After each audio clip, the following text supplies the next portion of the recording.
সবাইকে স্বাগতম। আজ আমরা থেরাপ জাভা ফেস্ট 2024 জন্য আমাদের প্রজেক্ট ডেমনস্ট্রেশন করতে যাচ্ছি। আমি দীপ্তজয় মিস্ত্রি, ইউনিভার্সিটি অফ ঢাকা। আমার teammate Rasel Hossain, university of Dhaka. Introduction. আমাদের প্রজেক্টের নাম ইউনি হেলথ কেয়ার। প্রজেক্টের নাম শুনেই হয়তো বোঝা যাচ্ছে এটি হতে যাচ্ছে ইউনিভার্সিটির হেলথ কেয়ার রিলেটেড কোনো একটি সিস্টেম। অবজেক্টিভ। আমাদের প্রজেক্টের মূল উদ্দেশ্য হলো বিশ্ববিদ্যালয়ের মেডিকেল সেন্টারের বিভিন্ন প্রক্রিয়াকে ডিজিটালাইজ করা। তবে আমরা বর্তমানের পুরো সিস্টেমকে অনলাইনে নিয়ে আসছি না, আমরা সিস্টেমটিকে শুধু ডিজিটালাইজ করতে যাচ্ছি। আমাদের পুরো প্রসেসটি বোঝার জন্য চলুন কম্পেয়ার করা যাক কারেন্ট সিস্টেম এবং আফটার ডিজিটালাইজেশন সিস্টেমের।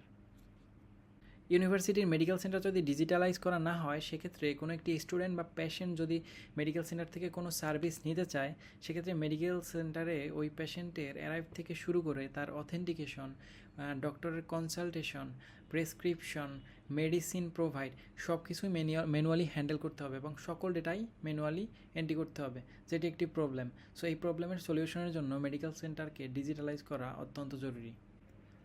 এবারে আমরা দেখব আমাদের সিস্টেমটি কিভাবে কারেন্ট সিস্টেমকে ডিজিটালাইজ করতে পারে।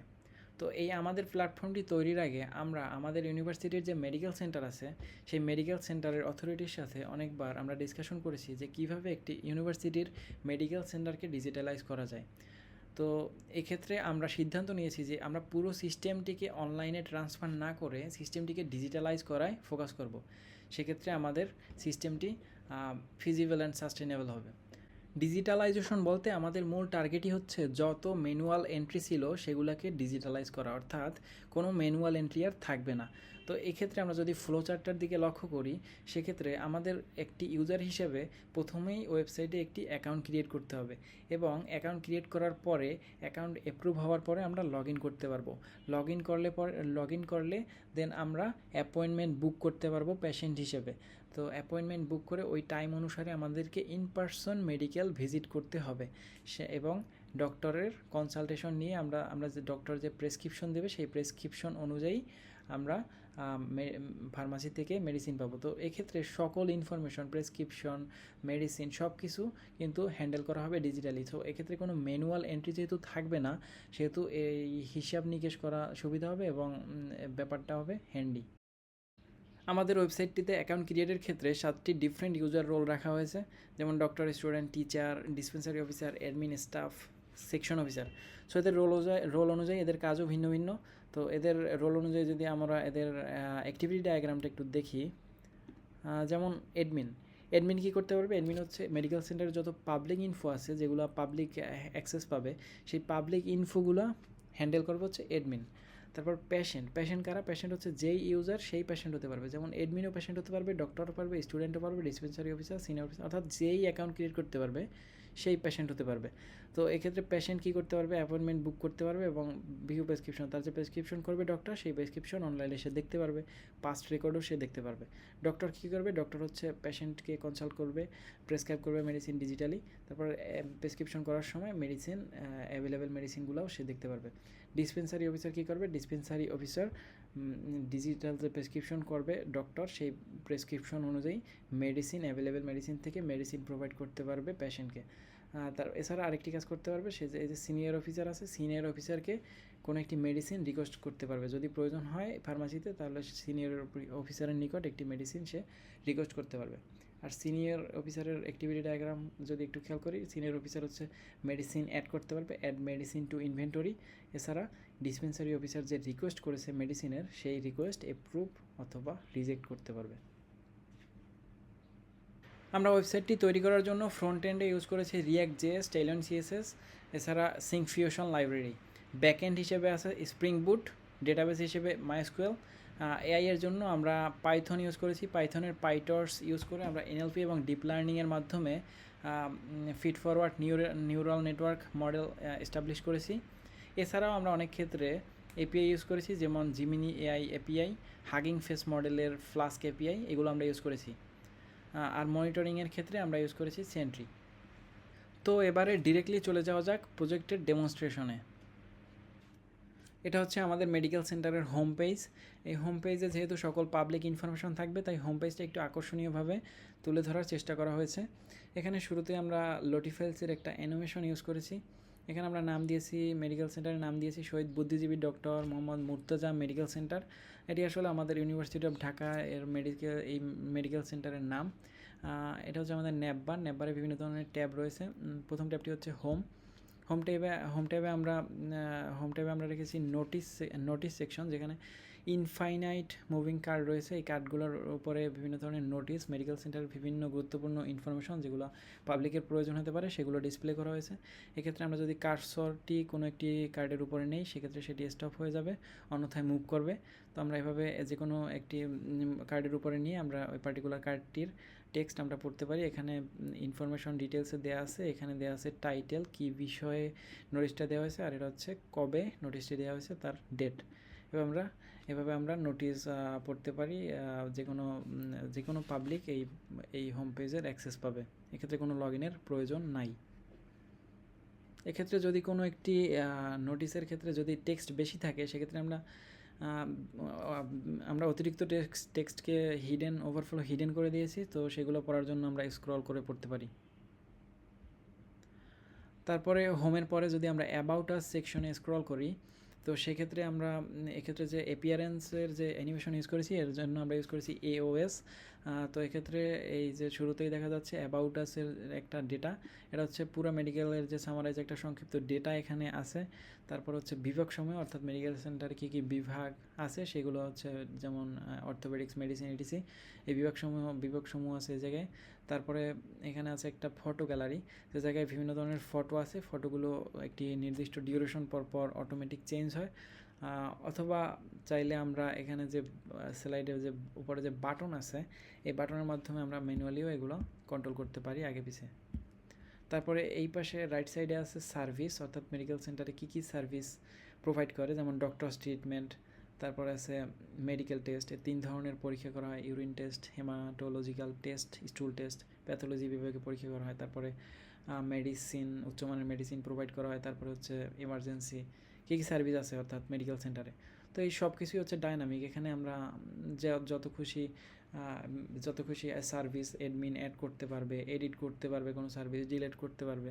এমনকি অ্যাবাউট আস, এগুলোও ডাইনামিক। বিভাগসমূহ dynamic, photo gallery dynamic, notice তো অবশ্যই ডাইনামিক। মোটামুটি সব কিছুই হোম পেজে ডাইনামিক। তারপরে যদি আমরা ডিউটি রোস্টারে যাই, ডিউটি রোস্টারে আছে ডাক্তার ডেট ডিউটি রোস্টার, অর্থাৎ দিন এবং সময়, কোন সময় কোন ডাক্তার অ্যাভেলেবেল থাকবে তার ডিউটি রোস্টার। তারপরে যদি আমরা ডক্টরস সেকশনে যাই, এখানে হচ্ছে যত অ্যাভেলেবেল ডক্টর আছে এই মেডিকেল সেন্টারে তাদের লিস্ট আছে। এ জায়গায় স্লাইডার ইউজ করা হয়েছে, এর মাধ্যমে আমরা কন্ট্রোল করতে পারবো অ্যারো আইকনের মাধ্যমে। তারপরে আছে message from chief medical officer. Chief medical অফিসারের একটা মেসেজ এখানে হাইলাইট করা হয়েছে। তারপরে হচ্ছে আমাদের ব্লগ সেকশন। তো ব্লগ সেকশনে হচ্ছে অ্যাডমিন বিভিন্ন ধরনের ব্লগ পোস্ট করলে সেগুলো হোম পেজে এভাবে ডিসপ্লে করা হবে, যেগুলো পাবলিক অ্যাক্সেস পাবে, যেমন হিস্টোরি অফ মেডিকেল সেন্টার, অর্থাৎ মেডিকেল সেন্টার হিস্টোরি সম্পর্কে একটা ব্লগ। তো এগুলো এভাবে মডেলের মাধ্যমে ভিউ করা যাবে। তারপরে এরকম যদি আমরা ভিউ করি, এভাবে আমরা কোনো একটি ব্লগ পড়তে পারবো, যে কোনো পাবলিক পড়তে পারবে এই হোম পেজের মাধ্যমে। চাইলে আমরা মোর আর্টিকেলসের মাধ্যমে মোর আর্টিকেলসও দেখতে পারবো। তারপরে হচ্ছে আমাদের ফুটার সেকশনের যে এই বাটনগুলো, এগুলোও আমরা লিঙ্কার ইউজ করেছি। তো চাইলে এখান থেকেও আমরা স্ক্রল করতে পারবো একটা পার্টিকুলার জায়গায়। তো হচ্ছে আমাদের হোম পেজে আমরা যদি কন্ট্যাক্ট আছে ক্লিক করি, সেক্ষেত্রে আমাদের পুরো মেডিকেল সেন্টার যে এক্স্যাক্ট লোকেশন, তার ঠিকানা, মোবাইল নাম্বার, ইমেল এটা দেওয়া হয়েছে, এবং ম্যাপ API-এর মাধ্যমে আমরা এক্স্যাক্ট লোকেশন ম্যাপের দিয়ে দিয়েছি। তো এবার যদি আমরা গেট স্টার্টেড বাটনে ক্লিক করি, সেক্ষেত্রে আমাদের লগ ইন সাইন আপ পেজটি ওপেন হবে। আমরা টেইলউইন্ড CSS-এর মাধ্যমে আমাদের ওয়েবসাইটটিকে রেসপন্সিভ করেছি। যেমন এই পেজটার যদি আমরা একটু দেখি, স্মল ভিউ এবং মিডিয়াম ভিউ যদি দেখি, এই হচ্ছে আমাদের লার্জ ভিউ।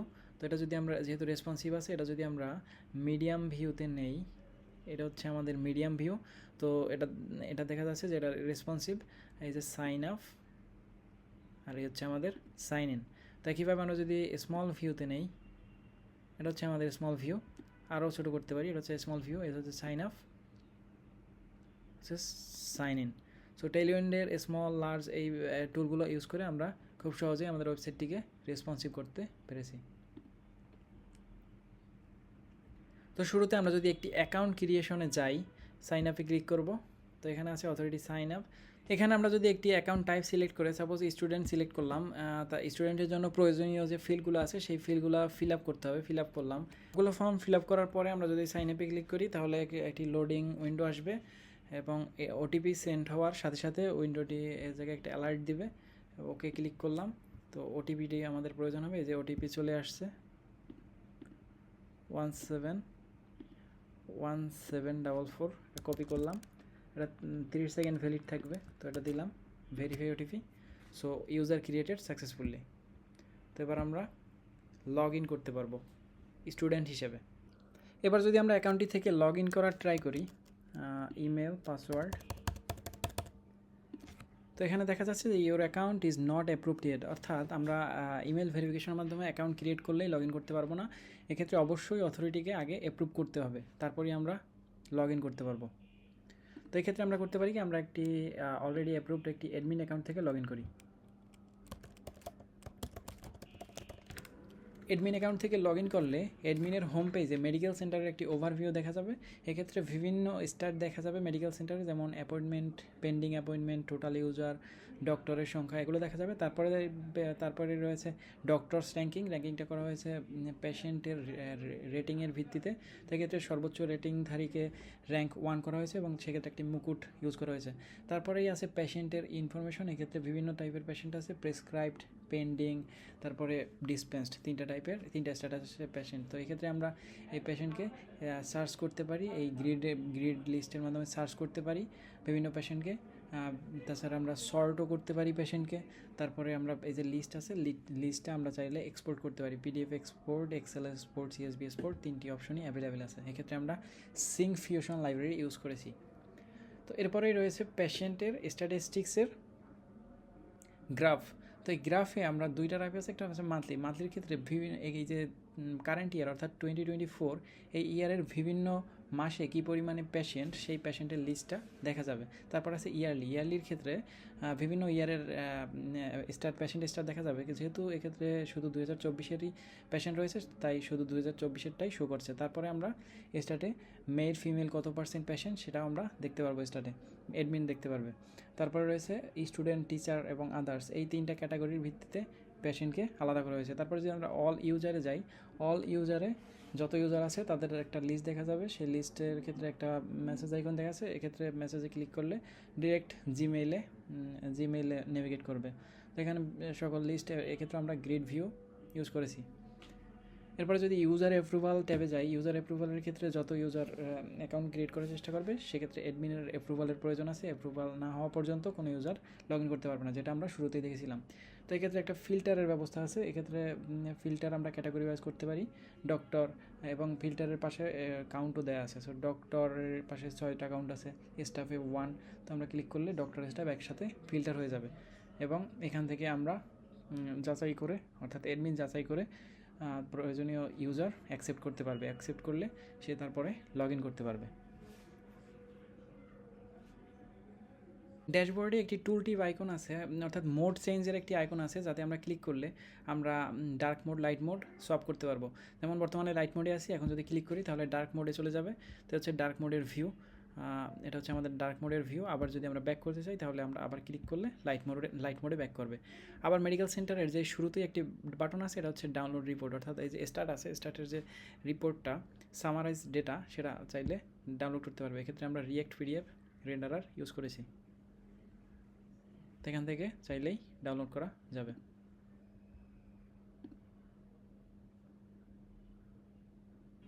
এবারে যদি ডক্টর ডিউটি রোস্টারে যাই, সেক্ষেত্রে আমরা একটি ডিউটি রোস্টার পাবো, যে ডিউটি রোস্টারটি আমরা এডিট করতে পারবো। তো এক্ষেত্রে এডিট আইকনে ক্লিক করে আমরা সার্চের মাধ্যমে বিভিন্ন যে স্লট আছে, স্লটে আমরা একটি সেলে আমরা ডক্টর সেট করতে পারবো। এক্ষেত্রে আমরা যদি সেভে ক্লিক না করে অন্য কোথাও চলে যাই, সেক্ষেত্রে কিন্তু সেভ হবে না। তো এডিট আইকনে ক্লিক করে দেন পার্টিকুলার কিছু ডক্টর বা সিলেক্ট করে পার্টিকুলার সেলে, তারপরে অবশ্যই আমাদেরকে আমরা সিলেক্ট করি বা ডিলিট করি, যাই করি না কেন, অবশ্যই আমাদেরকে সেভ আইকনে ক্লিক করতে হবে। সেভ আইকনে যদি ক্লিক করি সেক্ষেত্রে সেটি সেভ হবে। এছাড়া আমরা এডিট আইকনে ক্লিক করার মাধ্যমে আমরা কোনো একটি স্লটের যে টাইম, সেই টাইমও এডিট করতে পারি। যেমন এখানে যে 10 AM 2 PM আছে, এটা আমরা চেঞ্জ করে আপডেট করতে পারি। তাছাড়া আমরা এডিট আইকনে ক্লিক করে কোনো একটি স্লটকে চাইলে ডিলেটও করতে পারি। তো কোনো একটি স্লটের এই যে এডিট আইকনের পাশে ডিলেট আইকন রয়েছে, এই ডিলেট আইকনে ক্লিক করার মাধ্যমে আমরা একটি পার্টিকুলার স্লটকে আমরা ডিলেট করতে পারবো।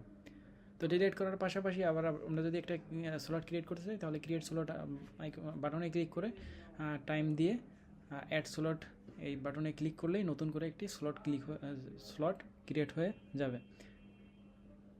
তো এই যে স্লট ক্রিয়েট হলো, এই স্লটে আবার আমরা চাইলে ডক্টর সিলেক্ট করতে পারবো, একটি ছেলে ডক্টর সিলেক্ট করতে পারবো, আবার ডিলিটও করতে পারবো। তো সেভ আইকনে ক্লিক করতে হবে, সবার শেষে সেভ আইকনে ক্লিক করলে সেভ হয়ে যাবে ডিউটি রোস্টারটি।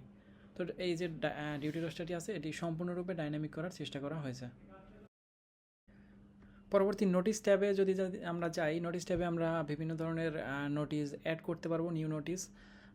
এক্ষেত্রে ডেসক্রিপশন, টাইটেল এবং ডেটের মাধ্যমে আমরা নিউ নোটিশ অ্যাড করতে পারবো। এছাড়া এক্সিস্টিং যে নোটিশগুলো রয়েছে, সেই নোটিশগুলো আমরা চাইলে এডিট করতে পারবো। আবার যে ক্রস আইকন রয়েছে, সেই ক্রস আইকনে ক্লিক করার মাধ্যমে আমরা কোনো একটি মেডিসিন নোটিশকে আমরা ডিলিটও করতে পারবো, যেই নোটিশ আমরা হোম পেজে দেখেছিলাম। এরপরে যে ব্লগ ট্যাব আছে, ব্লগ ট্যাবে আমরা ব্লগ অ্যাড করতে পারবো, এডিট করতে পারবো, ডিলিট করতে পারবো। তো এক্ষেত্রে এডিট ব্লগে ক্লিক করে আমরা একটি কারেন্ট ব্লগকে এডিট করতে পারি। আবার এই যে অ্যাড এ নিউ ব্লগ আছে, অ্যাড এ নিউ ব্লগে ক্লিক করলে আমরা নতুন ব্লগ অ্যাড করতে পারবো, যেটা হোম পেজে ডিসপ্লে করা হয়েছিল। এখানে আমাদের টাইটেল দিতে হবে। তারপরে যে ডেসক্রিপশন ফিল্ডে আবার আমরা এআই এর ফিচার রেখেছি। এক্ষেত্রে আমরা যে ডেসক্রিপশনটি লিখবো, সেক্ষেত্রে আমরা যেহেতু ম্যানুয়ালি টাইপ করবো, সেক্ষেত্রে আমাদের টাইপিংটা পারফেক্টলি নাও হতে পারে। তো এক্ষেত্রে একটি ইমপ্রুভ আইকন রাখা হয়েছে, যেটি আর্টিফিশিয়াল ইন্টেলিজেন্স অর্থাৎ জিমিনি এআই এপিআই ইউজ করেছি আমরা। এক্ষেত্রে এই ইমপ্রুভ আইকনে ক্লিক করলে আমরা যে টাইপ করছি সেই টাইপটাকে ইমপ্রুভ করে দেবে, টেক্সটটা ইমপ্রুভ করে দেবে। তো এক্ষেত্রে আমরা ডিভাইস থেকেও ইমেজ চুজ করতে পারি, অথবা এক্ষেত্রে আমরা ইমেজ জেনারেটর এআই রেখেছি, যেখানে আমরা প্রম্পটের মাধ্যমে ইমেজ ক্রিয়েট করতে পারবো। এক্ষেত্রে আমরা flask hugging face model flask use করেছি, যেটি যথেষ্ট অ্যাডভান্স। এটি অনেক ক্ষেত্রে মিড জার্নি থেকেও বেটার রেজাল্ট দেয়। সো আমরা যদি প্রম্পট দিয়ে জেনারেটে ক্লিক করি, সেক্ষেত্রে আমাদের আগে একটি আমাদের প্রয়োজনীয় একটি প্রম্পট দিতে হবে। এই প্রম্পট দেওয়ার পরে আমরা যদি জেনারেট বাটনে ক্লিক করি প্রম্পট দেওয়ার পরে, তো এক্ষেত্রে কয়েক সেকেন্ড লোড নেবে ইমেজটি জেনারেট হওয়ার জন্য, এবং একটি হাই রেজলিউশনের একটি ইমেজ দিবে। তো এইটি আমরা সেভ করতে পারি। আমরা দুইটি অপশনে রেখেছি, ডিভাইসের মাধ্যমেও সেট করতে পারি, এআই এর মাধ্যমেও সেট করতে পারি। আবার এই যে ডিলেট আইকন আছে, এই ডিলেট আইকনের মাধ্যমে কোনো একটি ব্লককে আমরা ডিলেটও করতে পারি। আরেকটি সেকশন রয়েছে অ্যাবাউট সেকশন, যেটি ডিসক্রাইব করবে রাসেল। এই সেকশনের মাধ্যমে ইউনিভার্সিটি মেডিকেল সেন্টার সম্পর্কে যে বিস্তারিত তথ্য বা ইনফরমেশন আছে, সেটা এখান থেকে সে আপডেট করতে পারবে। এবং এছাড়াও অ্যাডমিন সে বিভিন্ন যে বিভাগ আছে মেডিকেল সেন্টারে, সেগুলো সে অ্যাড করতে পারবে। এছাড়াও মেডিকেল সেন্টারের যে ইমেজ গ্যালারি পাবলিক পেজে শো করা হয়েছে, সেগুলো সে এখান থেকে আপলোড অথবা ডিলিট করতে পারবে।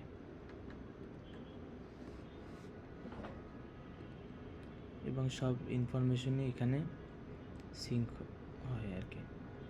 এখানে বিভাগসমূহ দেখা যাচ্ছে, এবং যে অ্যাবাউট আস আছে মেডিকেল সেন্টার সম্পর্কে, সেগুলো অ্যাডমিট প্যানেল থেকে যা আপডেট করা হয়েছে সেটা এখান থেকে দেখা যাচ্ছে। এটা হচ্ছে ফটো গ্যালারি। এবার ড্যাশবোর্ডে আরেকটি যে টপ রাইট সাইডে যে একটি চ্যাটবটের মতো আইকন রয়েছে, এটি হচ্ছে কাস্টম এআই চ্যাটবট। এই চ্যাটবটটি একটি হেল্পার বট হিসেবে কাজ করবে। এটি মেডিকেল সেন্টার রিলেটেড যত ডেটা আছে তা দ্বারা এটিকে ট্রেন করা হয়েছে। সো একে যদি আমরা কোনো ধরনের হেল্প রিলেটেড কোশ্চেন আস্ক করি, সেটি আমাদেরকে অ্যান্সার করে হেল্প করতে পারবে। যে medical centre current medical centre, সেই মেডিকেল সেন্টার রিলেটেড সকল ডেটা তাকে ট্রেন করা হয়েছে। এক্ষেত্রে আমরা পুরোপুরি একটি কাস্টম মডেল জেনারেট করেছি পাইথনের পাইটর্স লাইব্রেরি ব্যবহার করার মাধ্যমে। আমরা এনএলপি ডিপ লার্নিং ইউজ করেছি, তিনটা হিডেন লেয়ার রয়েছে এর মধ্যে। এক্ষেত্রে আমরা feed forward neural network model use করেছি। যেহেতু এটি পুরোপুরি কাস্টম, তাই অনেক ক্ষেত্রে এটি এক্স্যাক্ট অ্যান্সার না দিতে পারলেও এটি মোটামুটি যে বলা যায় ম্যাক্সিমাম কেসেই এর অ্যান্সার যথেষ্ট কারেক্ট হয়। আমরা যদি একটি ডেমো দেখি, যেমন আমরা যদি আস্ক করি how to book an appointment, এটা বলতেছে you can schedule an appointment with a health care provider by logging in to your account and selecting book appointment. তো এটি একটি অ্যান্সার দিয়েছে। এখন আমরা যদি একই কোশ্চেন অন্যভাবে আস্ক করি, সাপোজ বলি বুক অ্যাপয়েন্টমেন্ট, তো এক্ষেত্রেও কিন্তু অ্যান্সারটা সেমই আছে। আবার আমরা যদি এই কোশ্চেন এটা আবার একটু মিস স্পেলিং করি, আমরা যদি মিস টাইপ করি বুক অ্যাপয়েন্টমেন্ট, এক্ষেত্রে কিন্তু পি দুইটা হওয়ার কথা, আমরা এই যে মিস্টেক করেছি এই কারণে লাল দাগ আসছে, অর্থাৎ আমরা এই যে স্পেলিংটা আমরা ভুল করেছি। তো এক্ষেত্রে যদি আমরা এইটা সাবমিট করি, তো সেক্ষেত্রেও দেখা যাচ্ছে সে বুঝতে পারছে যে আসলে অ্যাপয়েন্টমেন্ট বুকিংয়ের ব্যাপারেই বলা হয়েছে। সেক্ষেত্রেই হচ্ছে এই বোঝা যায় যে এই যে চ্যাটবোর্ডটা আছে, চ্যাটবোর্ডের ইন্টেলিজেন্স আছে। সবার জন্য কমন যে বুক অ্যাপয়েন্টমেন্ট ট্যাবটি রয়েছে, বুক ট্যাব, সেখানে বুক অ্যাপয়েন্টমেন্টে ক্লিক করে একজন পেশেন্ট তার প্রবলেম ডেসক্রাইব করার মাধ্যমে অ্যাপয়েন্টমেন্ট বুক করতে পারবে। সেক্ষেত্রে প্রবলেম ডেসক্রিপশনের জায়গাটি থেকে আর্টিফিশিয়াল ইন্টেলিজেন্স ইউজ করা হয়েছে। এক্ষেত্রে যদি পেশেন্ট তার প্রবলেম ডেসক্রাইব করে তার প্রবলেম অনুসারে, আর এআই এপিআই তার জন্য প্রয়োজনীয় যে ডক্টর, অর্থাৎ কোন ডিপার্টমেন্টের ডক্টর প্রয়োজন, সেগুলো তার ডিউটি রোস্টারটি শো করাবে। এক্ষেত্রে যেহেতু ডিতে প্রবলেম, সেহেতু ডেন্টিস্ট্রি ডিপার্টমেন্টের যেসব ডক্টর রয়েছে তাদের ডিউটি রোস্টারটি শো করেছে, এবং সেই ডিউটি রোস্টারের টাইম অনুসারে পেশেন্ট তার অ্যাপয়েন্টমেন্ট কনফার্ম করতে পারবে। এবার যদি আমরা কোনো একটি ডক্টর হিসেবে লগ ইন করি, ডক্টরের ড্যাশবোর্ডে নিউ রিকোয়েস্ট ট্যাবে সকল অ্যাপয়েন্টমেন্টগুলো দেখা যাবে। এক্ষেত্রে কোনো একটি অ্যাপয়েন্টমেন্টের প্রেসক্রাইব বাটনে যদি ক্লিক করা হয়, সেক্ষেত্রে সেই ইউজারের ডিটেলস দেখা যাবে, এবং যদি কোনো পাস্ট হিস্টোরি অ্যাভেলেবেল থাকে তাহলে দেখা যাবে। যেহেতু এই ইউজারের নাই, সেহেতু দেখা যায় নাই পাস্ট হিস্টোরি না থাকার কারণে। এবার পেশেন্টের কনসালটেশনের মাধ্যমে ডায়াগনোসিস করলো, মেডিসিন সার্চ করে সিলেক্ট করলো, মেডিসিন কখন কখন খাবে, মর্নিং নুন নাইট সিলেক্ট করলো, কয়দিন খাবে 10 উইক সিলেক্ট করলো, বিফোর ফুড সিলেক্ট করলো, ফ্রিকোয়েন্সি এভরি 2 ডেজ সিলেক্ট করলো, একটু মেডিসিন দিলে মেডিসিনটি অ্যাড হয়ে গেল। এবার মেডিসিন আমরা সার্চ করেও অ্যাড করতে পারি, অথবা ম্যানুয়ালি টাইপ করেও অ্যাড করতে পারি। সার্চ করে অ্যাড করা মানে হচ্ছে স্টকে অ্যাভেলেবেল আছে, আর ম্যানুয়ালি অ্যাড করা মানে হচ্ছে স্টকে নাই কিন্তু পেশেন্টের জন্য প্রয়োজন। তো এভাবে মেডিসিন অ্যাড করতে পারি, আবার চাইলে ডিলেটও করতে পারি, আবার চাইলে কোনো একটি মেডিসিন যেটা আমরা অ্যাড করছিলাম সেটা চাইলে আমরা এডিট করে আপডেটও করতে পারি। তো এটা খুবই হ্যান্ডি করা হয়েছে। একটা ডিজিটাল প্রেসক্রিপশন ফর্ম, মোটামুটি পারফেক্ট একটি ডিজিটাল প্রেসক্রিপশন ফর্ম তৈরি করা হয়েছে। এরপরে মেডিসিন অ্যাড করার পরে কোনো এডিশনাল ইনস্ট্রাকশন দিতে চাইলে পেশেন্টের উদ্দেশ্যে ডক্টর এখানে লিখে দিতে পারবেন। তারপরে এই ইনস্ট্রাকশন লেখার পরে তারপরে যদি সাবমিট বাটনে ক্লিক করা হয়, নিচের সাবমিট বাটন প্রেসক্রিপশনে, তাহলে প্রেসক্রিপশন হয়ে যাবে এবং অ্যাপয়েন্টমেন্টটি ভ্যানিশ হয়ে যাবে। এভাবে আমরা যদি আরেকটি যদি দেখি, আমরা প্রেসক্রিপশন এভাবে ক্লিক করলাম, প্রেসক্রিপশন মেডিসিন সিলেক্ট করে সাবমিট প্রেসক্রিপশন দিলে এই অ্যাপয়েন্টমেন্টটি ফিনিশ হয়ে গেল। একইভাবে আবার যদি আরেকটি ইউজার প্রেসক্রাইব বাটনে ক্লিক করি, এর ক্ষেত্রে পাস্ট হিস্টোরি অ্যাভেলেবেল আছে। তো পাস্ট হিস্টোরি মানে হচ্ছে প্রিভিয়াসলি কোনো ডক্টর তাকে প্রেসক্রিপশন করেছিল, সেই প্রেসক্রিপশনের যে ডিটেলস, সেই ডিটেলস মেডিসিন, ডায়াগনোসিস, ইনস্ট্রাকশন, সেই ডিটেলসগুলো দেখে বর্তমান প্রেসক্রিপশন করতে সুবিধা হবে। এবারও যদি আমরা ফার্মাসির ডিসপেন্সারি অফিসার হিসেবে লগ ইন করি, তো সেক্ষেত্রে ডিসপেন্সারি অফিসারের যে হোম পেজে বিভিন্ন স্টার দেখানো হবে, যেমন টোটাল পেশেন্ট দিস উইক, অর্থাৎ ফার্মাসিতে কী পরিমাণ পেশেন্ট গেছে, লো স্টক মেডিসিন কী পরিমাণে আছে, out of stock medicine, expired medicine, তো এগুলোর স্টার্ট শো করবে। এরপর যদি আমরা প্রেসক্রিপশনে ক্লিক করি, সেক্ষেত্রে প্রেসক্রিপশনে আমরা ভিউ করতে পারবো কোনো একটা পেশেন্ট, সাপোজ ডক্টরের প্রেসক্রিপশন পাওয়ার পরে ফার্মাসিতে গেল কারেসপন্ডিং মেডিসিন নিতে। সেক্ষেত্রে ফার্মাসিতে গেলে পর ডক্টর ডিসপেন্সারি অফিসার তার নাম সার্চ করে এখান থেকে বের করতে পারবে। তারপরে ভিউতে ক্লিক করলে তার যত অ্যাপয়েন্টমেন্ট আছে অ্যাপয়েন্টমেন্টগুলোর লিস্ট আকারে দেখতে পারবে। তো সে যে অ্যাপয়েন্টমেন্টের জন্য এসেছে সেই অ্যাপয়েন্টমেন্টের মেডিসিন তাকে প্রোভাইড করার জন্য সাবমিট অ্যাপয়েন্টমেন্ট কারেসপন্ডিং অ্যাপয়েন্টমেন্টে ক্লিক করতে হবে। তাহলেই কী হবে, তার মেডিসিন প্রোভাইড করার সাথে সাথে স্টকের যে মেডিসিন আছে সেই মেডিসিনের সংখ্যা আপডেট হয়ে যাবে। তো এক্ষেত্রে আমরা দেখতে পাচ্ছি, যদি আমরা একটু অ্যাপয়েন্টমেন্ট 3 এর খেয়াল করি, এই যে অ্যাপয়েন্টমেন্ট 3, অর্থাৎ কোনো একটি ডক্টর তাকে প্রেসক্রাইব করার সময় 2 টাইপের মেডিসিন অ্যাপয়েন্ট করেছে। একটা হচ্ছে এই জায়গায় যে অটো টিক আকারে আসছে, এই টিকটা হচ্ছে এই মেডিসিনটা সে সার্চ করে, অর্থাৎ স্টকে অ্যাভেলেবেল মেডিসিন থেকে সিলেক্ট করেছিল ডক্টর। আর এই যে নিউ ম্যাড, আমরা এটা কিন্তু নিজে একটু আগে দেখেছিলাম, যে নিউ ম্যাড এটা হচ্ছে ম্যানুয়াল এন্ট্রি করেছে ডক্টর, যেহেতু ম্যানুয়াল এন্ট্রি করেছে সেহেতু এটি স্টকে নাই। তো স্টকে তখন ছিল না, কিন্তু এমন হতেও পারে যে পরে স্টকে এটি এন্ট্রি করা হয়েছে, অর্থাৎ ডক্টর পেশেন্টের প্রেসক্রিপশন করার পরে সাপোজ পেশেন্ট 2-3 দিন পরে ফার্মাসিতে গেল মেডিসিন নিতে, তখন এমন হতে পারে যে ওই মেডিসিনটা অ্যাভেলেবেল আছে, সেক্ষেত্রে ডিসপেন্সারি অফিসের ফ্রিডম আছে যে সেক্ষেত্রে সে মেডিসিনটি প্রোভাইড করতে পারে। কিন্তু স্টক আপডেট করার জন্য তাকে কী করতে হবে, এখানে ক্লিক করতে হবে টিক বাটনে, অর্থাৎ এটি অ্যাভেলেবেল আছে। তো এমন হতে পারে যে ম্যানুয়াল এন্ট্রি যখন করেছিল ডক্টর তখন যে নামে টাইপ করেছিল, কিন্তু স্টকে যখন মেডিসিন রিয়েলি অ্যাড করা হয়েছিল তখন টাইপ করার নামে মিল ছিল না। তো সেক্ষেত্রে সার্চ করতে হবে নাম, অর্থাৎ এই যে মেডিসিনটা অ্যাভেলেবেল আছে, তো সাপোজ এই মেডিসিন, এই যে সার্চ করা মানে হচ্ছে স্টকের মেডিসিন থেকে আমরা সিলেক্ট করলাম। তো এবারে পরিমাণ আমরা যদি 10টা অ্যাভেলেবেল থাকে 10টা, এখানেও ফ্রিডম দেওয়া হয়েছে, যেহেতু 10টা মেডিসিন ডক্টর প্রেসক্রাইব ঠিকই করেছিল, কিন্তু 10টা নাও অ্যাভেলেবেল থাকতে পারে। তো সেক্ষেত্রে 10টা যদি অ্যাভেলেবেল থাকে তাহলে 10টা, অ্যাভেলেবেল যদি না থাকে তাহলে কম প্রোভাইড করতে হবে, কিছু করার নাই। তারপরে সিলেক্ট করলাম আমরা দুইটাই, এই নিউমের আর নাপা 10টা করে। তো সিলেক্ট করা মানে হচ্ছে আমরা এডিট করতে পারতেছি এটা।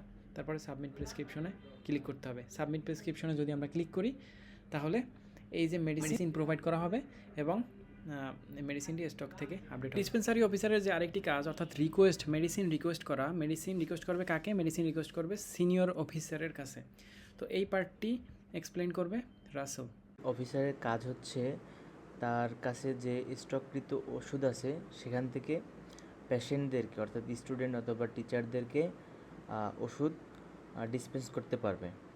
তো এটা অনেকটা ফার্মাসির মতো, তবে তার ডিসপেন্সারিতে যে ওষুধ সেগুলো সে একটি টাইম ডিউরেশনের জন্য স্টক অফিসারের কাছে আবেদন করতে পারবে। তো সেই আবেদনটা সে এখান থেকে করবে। তো এখানে সে লিস্ট অফ মেডিসিন দেখতে পারবে। তো কোনো একটা ওষুধ যদি তার স্টকে কম হয় তখন সে রিকোয়েস্ট করতে পারবে যে আমার এতগুলো দরকার, এই মেডিসিনটি দরকার। তো যখনই ডিসপেন্সারি অফিসার কোনো একটা ওষুধের রিকোয়েস্ট করবে তখন সেটা চলে যাবে হচ্ছে অর্থাৎ ডিসপেন্সারি অফিসার এই ওষুধটি সে রিকোয়েস্ট করেছে 23টি তার দরকার। তো এখন যদি সিনিয়র অফিসার এটা অ্যাকসেপ্ট করে তখন এটার স্ট্যাটাস অ্যাপ্রুভড হয়ে যাবে। অর্থাৎ এই ওষুধটি সে এত তারিখ পর্যন্ত ইউজ করবে এবং এত তারিখ পর্যন্ত সে আসলে ডিসপেন্স করতে পারবে। তো এই ইনফরমেশনটি প্রত্যেকটা ইউনিভার্সিটির মেডিকেল সেন্টারেই হিসাব করা হয় যে 1 সপ্তাহ বা 2 সপ্তাহের জন্য সে কতগুলো ঔষধ আসলে ডিসপেন্স করছে। সিনিয়র অফিসারের ক্ষেত্রে যে অ্যাড মেডিসিন বাটনটা রয়েছে, ট্যাবটা রয়েছে, সেখান থেকে সিনিয়র অফিসার মেডিসিন অ্যাড করতে পারবে। নিউ মেডিসিন অ্যাড করার জন্য অ্যাড নিউ মেডিসিন ক্লিক করবে। এখানে মেডিসিনের নাম দিবে, সাপোজ কিছু একটা দিলাম, জায়গায় ব্যাচ নং দিলাম কিছু একটা, তারপর ডেসক্রিপশন দিতে হবে, তারপরে কোয়ান্টিটি দিলাম, তারপরে এক্সপায়ারি ডেট দিলাম, একটা এক্সপায়ারি ডেট, প্রাইস দিলাম। তো এটা দিয়ে সাবমিট করলে এই যে প্রেসক্রিপশন, অর্থাৎ এই যে আমরা নিউ মেডিসিন অ্যাড করছি ওইটা কিন্তু অ্যাড হবে। তো নিউ মেডিসিনটা এই যে নাপা নিউ, এটা আমরা কিন্তু অ্যাড করছি। সো এক্সপায়ার্ড দেখাচ্ছে, কারণ আমরা এই আমরা যে ডেটটা দিয়েছিলাম ডেটটা ছিল, ডেটটা ইজ 2024/19। সো অর্থাৎ এক্সপায়ার্ড হয়ে গেছে, কারণ এক্সপায়ার্ড দেখাচ্ছে স্ট্যাটাস। আর এখানে যে ডক্টর যখন প্রেসক্রিপশন করে পেশেন্টের, তখন বিভিন্ন মেডিসিন ম্যানুয়ালি টাইপ করে যেগুলো স্টকে নাই। তো ওইগুলা ডিরেক্টলি চলে আসবে সিনিয়র অফিসার কাছে। সো সিনিয়র অফিসার এগুলো দেখে যদি মনে হয় যে এগুলা স্টকে অ্যাড করা দরকার, সেক্ষেত্রে সেগুলোও অ্যাড করতে পারবে এই নিউম্যাট। আবার চাইলে কোনো একটি মেডিসিন যদি আপডেট করতে চায়, আপডেট করার জন্য, এই যেমন এটা হচ্ছে লো স্টক আছে, তো যদি সংখ্যা আমরা আপডেট করতে চাই 100 করতে চাই, তো 100 করে দিলাম। আপডেট করলে এই যে এখন হয়ে গেছে কি স্ট্যাটাস হয়ে গেছে কিন্তু অ্যাভেলেবেল। তো এইভাবে সিনিয়র অফিসার মেডিসিন কন্ট্রোল করতে পারবে। এবারে যদি আমরা কোনো একটা স্টুডেন্ট হিসেবে লগ ইন করি, তো স্টুডেন্ট তো শুধুমাত্র অ্যাপয়েন্টমেন্ট বুক করতে পারবে। তো বুক অ্যাপয়েন্টমেন্টের আমরা আরেকটা জিনিস মিস করে গেছি, সেটা হচ্ছে আস্ক ফর মেডিকেল অ্যাডভাইস। এটা হচ্ছে একটা এআই বট, যেটা হচ্ছে মেডিকেল অ্যাডভাইস দিতে পারে। তো এক্ষেত্রে তাকে যদি আমরা যে কোনো ধরনের মেডিকেল রিলেটেড বা মেন্টাল হেলথ যে কোনো ধরনের পরামর্শ চাই, সাপোজ বললাম I am depressed, what to do. তো এক্ষেত্রে যদি বলি আস্ক উইদাউট ভয়েস রেসপন্স আর উইথ ভয়েস রেসপন্স দুইটা আছে, একটা যদি ক্লিক করি আস্ক উইথ ভয়েস রেসপন্স, তো সেক্ষেত্রে একটি রেসপন্স দিছে, এই রেসপন্সটা হচ্ছে টেক্সট রেসপন্স। তো আমরা একই কাজ যদি বলি ask with voice response, Depression is a serious condition and it's important to seek help. Talking to a mental health professional is a great first step. If you're in Dhaka, you can get free treatment at the Dhaka University Medical Center. They have trained professionals who can offer support and guidance. Remember, you're not alone and there is help available. তো এটাকে এভাবে train করেছি আমরা। আবার আরেকটা যদি response আমরা দেখি, my leg broken. I'm sorry to hear that your leg is broken. It's important to seek immediate medical attention for a broken bone. Please go to the nearest emergency room or call an ambulance. You'll need an X-ray and likely a cast or splint to help your leg heal properly. এবারে যদি আমরা past রেকর্ডে যাই, past রেকর্ডে হচ্ছে তাকে যত doctor prescribe করছে বা প্রেসক্রিপশন করছে, অ্যাপয়েন্টমেন্ট, শিডিউল অ্যাপয়েন্টমেন্ট, প্রেসক্রিপশন অথবা ফার্মাসি থেকে যখন মেডিসিন গ্রহণ করে তখন স্ট্যাটাসটা আসবে ডিসপেন্সড। তো এই সবগুলো শো করবে। তো এক্ষেত্রে এই যে পাস্ট প্রেসক্রিপশন আছে সেই প্রেসক্রিপশনগুলো সে এখান থেকে দেখতে পারবে। এটা হচ্ছে ডক্টর, কোন ডক্টর প্রেসক্রিপশন করেছিল, তার কি প্রবলেম, ফিভার, তারপর হচ্ছে তাকে কি মেডিসিন সাজেস্ট করছে, এগুলো আরও প্রেসক্রিপশন থাকলে সেগুলোও কিন্তু দেখতে পারবে। এক্ষেত্রে দুইটা মেডিসিন, ডিউরেশন 10, টাইম স্পেসিফাইড করে নাই, বিফোর ফুড নাকি আফটার ফুড, ইনস্ট্রাকশন দিছে, এ জায়গায় হচ্ছে টাইমটা স্পেসিফাইড ছিল বিফোর ফুড, এ জায়গায় করে নাই, প্রেসক্রিপশন ডেট, সব কিছু কিন্তু অ্যাভেলেবেল আছে। এবারে যেসব ডক্টর তাকে প্রেসক্রিপশন করেছিল তাদেরকে চাইলে সে রেটিং করতে পারবে। তো সাপোজ আমি 4 স্টার যদি দিতে চাই, 4 স্টারে ক্লিক করলাম, অপশনাল একটা কমেন্ট দিলাম, ভেরি নাইস, সাবমিট করলাম। তো এটা কিন্তু রিভিউটা সাবমিট হয়ে গেল। আবার এক্ষেত্রে আমরা চাইলে কিন্তু রিভিউটা ডিলেটও দিতে পারবো। তো ডিলেট দিলে আবার 0 হয়ে গেল রেটিং। তো সেক্ষেত্রে আমরা চুজ করতে পারবো। আর যদি আমরা দিয়ে দেই একবার, সেক্ষেত্রে কিন্তু আমরা সেটা আর অ্যাভেলেবেল পাবো না ডিলেট করার আগ পর্যন্ত। এবার ডক্টরের ওই কারেসপন্ডিং ডক্টরের প্রোফাইলে গেলে, সেই প্রোফাইলে গেলে কিন্তু প্রোফাইলের রেটিংগুলো এবং রিভিউগুলো দেখা যাবে। সেক্ষেত্রে টোটাল 3টা রেটিং আছে, 4 স্টার, 3 স্টার, 1 স্টার এবং কমেন্ট আছে, এবং টোটাল রেটিং হচ্ছে 2.67, এত % রেটিং, এগুলো কিন্তু দেখা যাবে, ডক্টর দেখতে পারবে। এবং সেক্ষেত্রে তার ইমপ্রুভের জায়গা আছে কিনা সেগুলো। লগ ইন করার পরে মাই প্রোফাইল অপশনে গিয়ে তার পাসওয়ার্ড চেঞ্জ করতে পারবে, তার পার্সোনাল যে ইনফরমেশন সেগুলো চেঞ্জ করতে পারবে।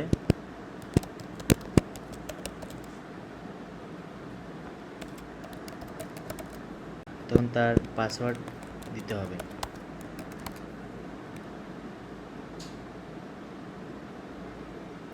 এবং লগড ইন ইউজার আছে যারা, তারা তাদের প্রোফাইল পিকচারও চেঞ্জ করতে পারবে। এবং যখন প্রোফাইল পিকচার আপডেট করা হবে তখন সেখানে সব জায়গায় আপডেট হবে। তো কোডের ফ্রন্ট এন্ড পার্টে যদি দেখি, এখানে হচ্ছে পেজের মধ্যে আছে dashboard, home page, sign up page, আর কম্পোনেন্টগুলো আলাদা করা হয়েছে। এখানে কম্পোনেন্টের মধ্যে আছে ড্যাশবোর্ডের অ্যাডমিন, তারপরে আছে চার্ট, বিভিন্ন ধরনের যে রোলগুলো আছে, dispensary officer, doctor, senior officer, staff, student, teacher, এগুলো। তারপরে আছে হোম পেজ এই কম্পোনেন্টের মধ্যে। এছাড়া আছে log in, sign up page, আর কনটেক্সটের মধ্যে কনটেক্সট প্রোভাইডার ইউজ করা হয়েছে, আর লেআউটের মধ্যে যত লেআউট লিখেছে সেগুলো আলাদা করা হয়েছে, মডেলগুলোও আলাদা করা হয়েছে। এছাড়া আরেকটা ডিরেক্টরি আছে, এটা হচ্ছে জিমিনি এপিআই, এক্ষেত্রে ভার্চুয়াল এনভায়রনমেন্ট ব্যবহার করে তৈরি করা হয়েছে। তারপর হচ্ছে জেটবট হচ্ছে আমরা পাইটর্স ইউজ করেছি। তারপরে হচ্ছে আমাদের ব্যাকএন্ড, যেটা স্প্রিং বুট থেকে করা হয়েছে। তো চলুন আমরা এবার কোড প্রিভিউতে যাই। তো আমাদের অ্যাপ্লিকেশনটির ব্যাকএন্ড করা হয়েছে স্প্রিং বুট দিয়ে। তো এটা হচ্ছে আমাদের অ্যাপ্লিকেশনের স্টার্টিং পয়েন্ট অথবা মেইন বুট। তো স্প্রিং বুট অ্যাপ্লিকেশন অ্যানোটেশন দিয়ে মেইন প্রোগ্রামটি অ্যানোটেট করা হয়েছে। তো আমাদের প্রজেক্টের ফোল্ডার স্ট্রাকচারটি মডুলারাইজ করা হয়েছে, এবং যে স্প্রিং বুটের যে ডিপেন্ডেন্সি ইনজেকশন সেইটা অনুযায়ী যে কন্ট্রোলার্স, রিপোজিটরি এবং সার্ভিস যে লেয়ার আছে সেগুলো আলাদা করা হয়েছে। তো আমাদের কন্ট্রোলার্স লেয়ারে সকল এপিআই এন্ডপয়েন্ট আমরা রেখেছি, এবং সার্ভিস লেয়ারে আমাদের যত বিজনেস লজিক আছে সেগুলো রেখেছি, এবং রিপোজিটরি লেয়ারে আমরা ডাটাবেজের সাথে যে আমরা ইন্টারাকশন করেছি সেগুলো আমরা এখানে রেখেছি। তো এবং মডেলস ফোল্ডারে আমরা ডিটিওস রেখেছি, যেগুলো আমরা আমাদের এপিআই রেসপন্সে সিরিয়ালাইজ করে।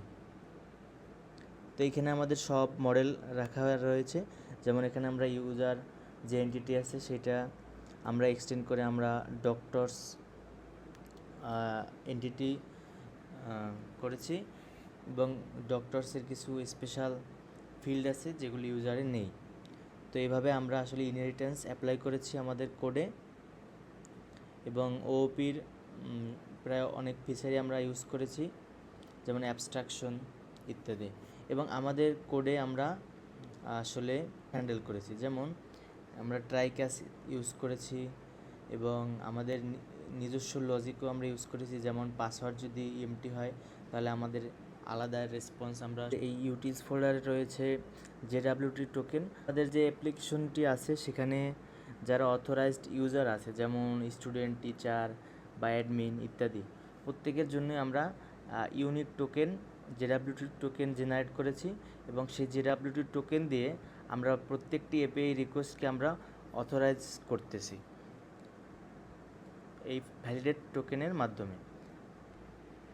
এবং প্রত্যেকটি এপিআই রিকোয়েস্ট আসার আগে আমরা ইন্টারসেপ্ট করেছি এই কাস্টম আমাদের ইন্টারসেপ্টরের মাধ্যমে, যেখানে আমরা আসলে যে অথরাইজেশন হেডার আছে কি না এটা চেক করেছি। যদি না থাকে তাহলে আমরা আনঅথরাইজড এই রেসপন্স দিয়ে দিয়েছি, এবং যদি অথরাইজড হয় তাহলে আমরা এটাকে পরবর্তী যে হ্যান্ডেলার আছে সেখানে আমরা পাস করেছি। এছাড়াও আমাদের সিকিউরিটি যে ফোল্ডারটি আছে সেখানে আমরা বিভিন্ন কনফিগার করেছি, যেমন আমাদের কিছু এপিআই আমরা পাবলিক রেখেছি, এই এপিআইগুলো আমরা পাবলিক রেখেছি দেখে এখানে এইগুলোতে আমরা ইন্টারসেপ্টর আমরা এক্সক্লুড করেছি। এবং আমাদের প্রত্যেকটা এপিআই যেন কর্স ইস্যু ফেস না করে, এজন্য আমরা কর্সের জন্য আমাদের সকল অরিজিন, আমরা সকল হেডার্স এবং আমরা এই ফাইলে আমরা ওটিপি সেন্ড করার জন্য যে মেইল দরকার সেখানে আমরা এটা কনফিগার করেছি। এই ইনিট ফোল্ডারে আমরা কিছু ডাটা আসলে আমাদের অ্যাপ্লিকেশনটি রান হওয়ার আগে বা ডেপ্লয় করার আগে কিছু ডাটা আমাদের ডাটাবেজে থাকা দরকার, যেমন আমাদের যে সিস্টেমে যে রোল আছে অ্যাডমিন, স্টুডেন্ট, ডক্টর এবং dispensary officer, senior officer et cetera.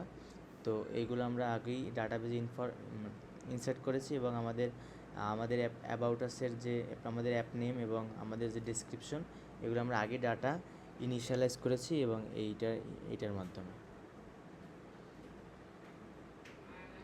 তো এই হলো আমাদের ওভারঅল প্রজেক্ট স্ট্রাকচার ব্যাকএন্ডের। আমরা যত ছবি আপলোড করব সেগুলো আসলে আমরা একটা ফাইল কন্ট্রোলারের মাধ্যমে ইউআরএল হিসাবে এক্সপোজ করেছি গেট রিকোয়েস্টের মাধ্যমে, যাতে করে আমাদের প্রোফাইল ইমেজ ইত্যাদি সকল ইমেজে যাই পাথ থেকে আমরা অ্যাক্সেস করতে পারি।